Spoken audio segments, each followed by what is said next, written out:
when I was around 24 years old, I was in school, and I had met this young man, and I also had met, he was a Muslim actually, but he wasn't a practicing Muslim. So I also had met a girl in my class that was wearing full hijab like myself, and she had a face covering on. So I had asked her, why does she wear that on her face? And it looked so strange to me, right? So I said, well, can you tell me why you wear that? And she had explained to me that in Islam, the beauty of a woman, a Muslim woman, is something that is so honored and respected that we don't share it with everybody, so we conceal it. And it's also, backed up from the Quran that Muslim women have to cover.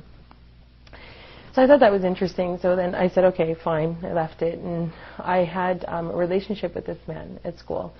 He was like a boyfriend. So I had later, I also had another friend.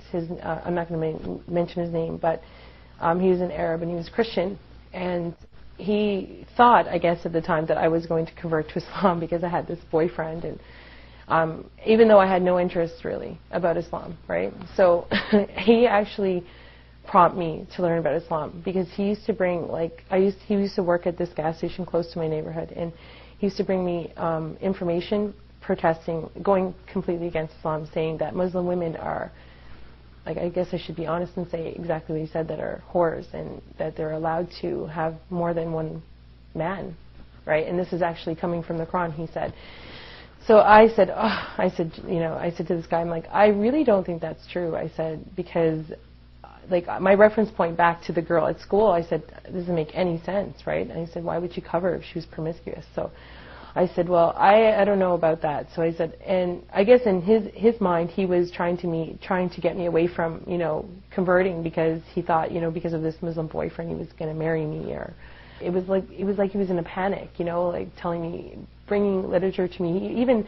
He would bring literature to my mother at the store and pass it up to my mother. So I said, I don't even want to read this. I said, I'm not interested in anything about this. So anyway, I just said, I got fed up, and that made me interested. So I decided to go to the mosque and find out about what Islam was. And to be honest, I didn't really find out too much from there. And I thought, from what I did learn, that he was wrong. There was nothing in the Quran that stated that Muslim women are allowed to be promiscuous in any way. So I thought my journey ended. But it didn't. It actually just begun from there. So I went back, and I later found out that I was pregnant for the Muslim guy at school, and but he had left me. So I was now 5 months pregnant, and I was on the subway going to this new school. And from there, I looked up. I was sitting on the subway, and I looked up, and I saw Salia, the girl that I had met with the full hijab at school before. And I'm like, oh, I said, hi, how are you? And she's like, fine. And I said, where are you going? And she's like, well, I'm going to this new school. And I said, well, what one? It just so happened that we were both going to the same school now. We became very good friends, and I learned a lot about Islam from her. And it was never, I wasn't really, before going to the masjid or the mosque and inquiring for myself. Islam just came to me now, and I became friends with her and a few other girls at school, and she would often invite me, to her house, and I learned so much about Islam. The character of a Muslim, and and also I found very interesting was that she actually memorized the Quran, which is to me just a book at the time, and it was word for word she memorized it, and I was like, wow, this is amazing. So I wanted to know, what was in this book? What was so amazing about a book that someone would memorize word for word? And, there's just so many things that, that amazed me. And being around a Muslim person, a practicing Muslim person, do you see the beauty of Islam? And I don't know how to sum that up or give you one particular point, but I would go to her home, and I would see how she would interact, how she would dress, how she would eat, even how she prayed. I mean, I was out with them numerous times where she would, say, oh, Crystal, you know what, I have to go pray. I have to find a place to pray. I found that amazing. You're just going to stop and it was winter time, freezing, And they were just a big support for me, especially at the time when I had nobody, you know. And to be honest, I still wasn't interested in converting to Islam at all. I just said, nice religion, but not for me. So, after I had my daughter, I started realizing, like, what am I going to teach my daughter? Like, what am I going to teach my daughter? Like, how am I going to grow my daughter up? I'm going to cry because it's emotional. So, anyway, and the guy, he never came back, you know. Like, he did after I had my daughter, right? He wanted to, like, I had inquired about him to see her, but so I didn't really know how to, you know, raise this beautiful baby that I had. So, and I remember back to how Celia was and how her parents raised her, and I just saw this, you know, another way of living, right? Other than my way, which was basically just you live and you do whatever you like in this world. You want to do this, you go do it. There's no direction in life. So I decided to look more into Islam at that point on my own, you know. So Celia now got pregnant, and she started working at the masjid just not far from here. And I said, well, Celia, I'm going to pop over, and, you know, every day, because I was home with my daughter, and I said, let me just come over and, you know, we'll talk about the Quran. I want to know more about it. It was hard. It was hard to find the concept of, you know, what is God. And from these experiences that I had at the masjid, I came to realize that there was a God. And, you know, one day I decided, you know, to go to the mosque. My daughter was 6 months at this point, and I was there and I was in the room, and, you know, like, I was serious. I really wanted to know about this religion before I converted, because I never was baptized before. I never had any, you know, conversion to any religion. So I wanted to find out, you know, really, was this for me, you know? And from there, I was there one day, just, you know, like every other day, just visiting her in the office and talking about Islam and God and who He was, and,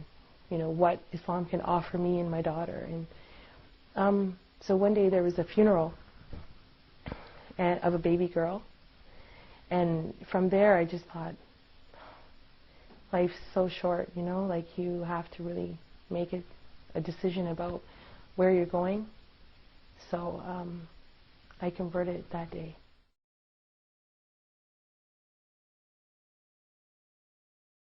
I accepted Islam, right, but I didn't know how to pray. You know, I didn't even have Islamic clothes. I was going back home now to, you know, my house. That was my mother. How was I going to explain that to my mother? You know, and there wasn't a lot of support for the new Muslim, because I think, and it's not saying that Muslim people that are born in Islam don't care. I think they care a lot. It's just that maybe there's, you know, not relating to the fact that, you know, she looks like a Muslim. She's got hijab on. She must have a Muslim family. They assume. They don't know what you're going home to. My life is different because, well, I just think of one thing. Maybe this might be not the best thing to say, but health-wise, I'm so much more healthy. I used to smoke. I don't have to say that, but I used to smoke and I used to drink. I used to get sick to my stomach from drinking. I don't drink anymore. I haven't tasted a drop of alcohol. I haven't smoked. Alhamdulillah. It's just, you know how many times I tried to quit smoking? I smoked for like 11 years, and I tried and I tried and tried and tried. I am a successful non-smoker right now, and I just owe that to God, because there's no way I could have done it, like, especially, you know, with the support of the type of people I'm around, you know. It's your environment, you know. My environment is so much more healthy. I have direction in my life. I have more spirituality in my life. Like, I feel that I know why I'm here, you know. Like, I wake up in the morning and it makes sense. Like, I actually know why I'm here on Earth. Before, it's like you're just here and you're like, what are you doing here? I used to have conversations with my friends, my non-Muslim friends, and say, we would come up with ideas why we're here, but now I know.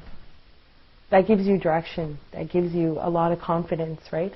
that you're not alone. And so I'm better spiritually, mentally, emotionally. My daughter, you know, I see a future that is with God in her life, not like how I grew up. And that entails many, many positive things. You know, I always dream, like, you know, she's going to grow up and she's going to be better than me, you know, like much better. You know, she won't go through all the things that I went through because she's going to be protected by Islam. You know, like, drinking won't be in her life. Having boyfriends, maybe having children without someone there with her, you know, like what I went through. You know, I want her to know the value of herself, and I think she will. Islam will teach her the value of who she is.